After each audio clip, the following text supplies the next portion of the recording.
بسم اللہ الرحمن الرحیم۔ دوستو، آج میں آپ کے لیے حضرت نوح علیہ السلام اور ایک بڑھیا کا بہت ہی عبرتناک قصہ لے کر آیا ہوں، جسے سن کر آپ کے ایمان میں تازگی پیدا ہوگی۔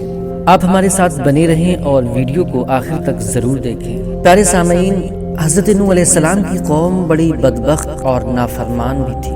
حضرت نوح علیہ السلام نے 950 سال کے عرصے میں دن رات تبلیغ کی، مگر وہ قوم نہ مانی۔ آخر میں نوح علیہ السلام نے ان کے لیے ہلاکت کی دعا مانگی اور خدا سے عرض کی کہ مولا، ان کافروں کو ہلاک کر دے۔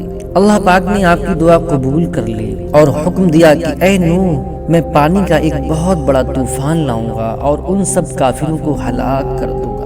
اللہ اکبر، تو اپنے ماننے والوں کے لیے ایک کشتی بنا لے۔ دوستو، حضرت نوح علیہ السلام نے جنگل میں ایک کشتی بنانا شروع کی۔ جب آپ کشتی بنا رہے تھے تب آپ کی بارگاہ میں ایک مومنہ بڑھیا آتی ہے اور عرض کرتی ہے کہ آپ یہ کشتی کیوں بنا رہے ہیں؟ آپ نے فرمایا کہ ایک پانی کا بہت بڑا طوفان آنے والا ہے جس میں سب کافر ہلاک ہو جائیں گے اور جو مومن ہوں گے وہ اس کشتی کے ذریعے بچ جائیں گے۔ بڑھیا عرض کرتی ہے کہ حضور، جب طوفان آنے والا ہو تو مجھے خبر کر دینا تاکہ میں بھی اس کشتی پر سوار ہو جاؤں۔ دوستو، بڑھیا کی جھوپڑی شہر سے باہر کچھ فاصلے پر تھی۔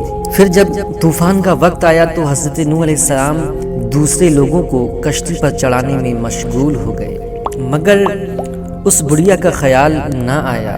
اس کے بعد اللہ تبارک و تعالیٰ کا بہت بڑا پانی کی شکل میں عذاب آیا اور زمین کے سب کافر ہلاک ہو گئے۔ اللہ اکبر۔ جب یہ عذاب تھم گیا، کشتی پر سوار لوگ جب کشتی سے اتر رہے تھے، اچانک حضرت نوح علیہ السلام کے پاس وہ بڑھیا حاضر ہوئی اور کہنے لگی کہ حضور، وہ پانی کا طوفان کب آئے گا؟ میں ہر روز اسی انتظار میں رہتی ہوں۔ اللہ اکبر۔ آپ فرماتے ہیں کہ اے بوڑھی ماں، طوفان تو آ بھی چکا اور سب کافر ہلاک ہو گئے اور اللہ پاک نے کشتی کے ذریعے مومن بندوں کو بچا لیا ہے، مگر تعجب ہے آپ زندہ کیسے بچ گئی؟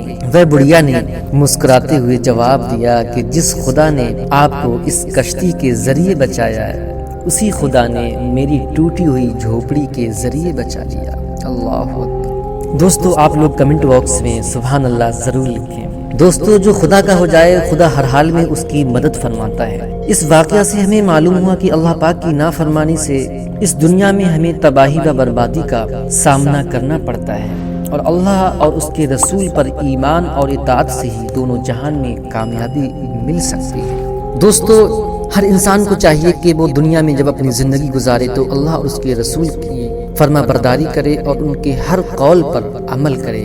اس کی زندگی بھی سنور جائے گی اور آخرت بھی سنور جائے گی۔ دوستو، اسی طرح کی ویڈیو سننے کے لیے آپ ہمارے مشن تہذیب یوٹیوب چینل کو ابھی سبسکرائب کریں، اور ویڈیو ہماری اچھی لگے تو اپنے دوستوں، پڑوسیوں، رشتہ داروں کو بھی ضرور شیئر کریں۔ اللہ حافظ۔